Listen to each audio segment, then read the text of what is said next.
Thank you, Member Crapo. I am Chris Edmonds, President of ICE Trust, a limited-purpose New York bank operating as a clearinghouse for credit default swaps. I very much appreciate the opportunity to appear before you today and testify on clearing over-the-counter derivatives. As background, ICE Trust serves as the leading U.S. clearinghouse for credit default swaps, having cleared approximately $11 trillion in gross notional value since March 9th of 2009.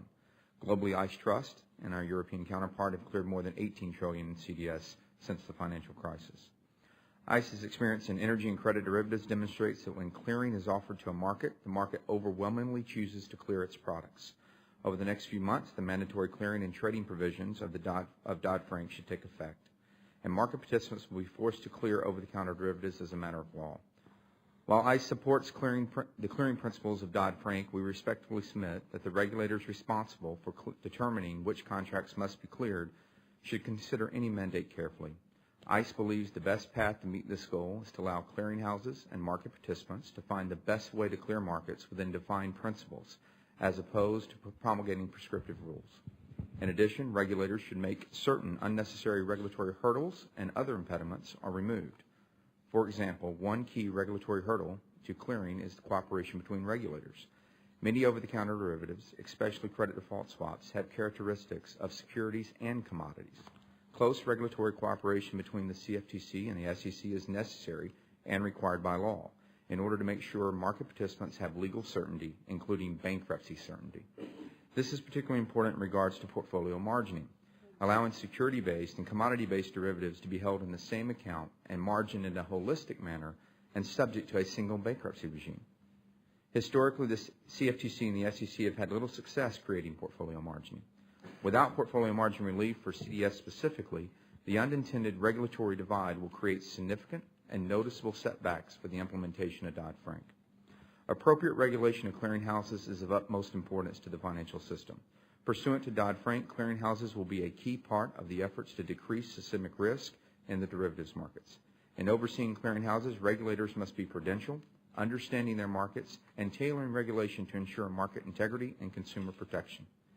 It is also vital to recognize that the over-the-counter derivatives markets are global.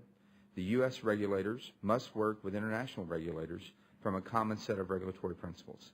Dodd-Frank has created significant uncertainty over whether a transaction will be subject to a U.S. regulation or foreign regulation.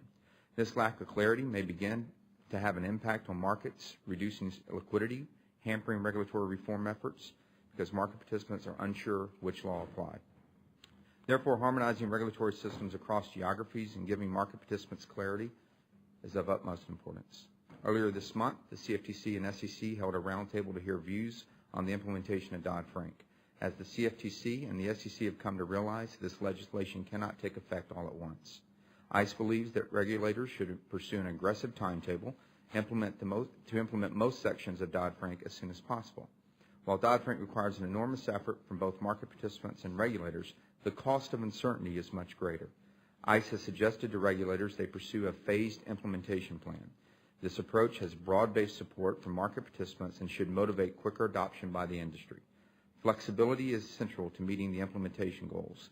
Regulators have an immense burden to implement Dodd-Frank, but creating a one-size-fits-all prescriptive system of regulations will only increase the burden, as regulators will be required to constantly consider exemptions for markets that do not quite fit the proposed model. Likewise, market participants will have an easier time meeting implementation goals if they have the freedom to meet the goals of Dodd-Frank without radically modifying their operations to meet prescriptive rules. Mr. Chairman, thank you again for this opportunity to share our views with you. I'd be happy to answer any questions you or this committee may have. Thank you, Mr. Duffy.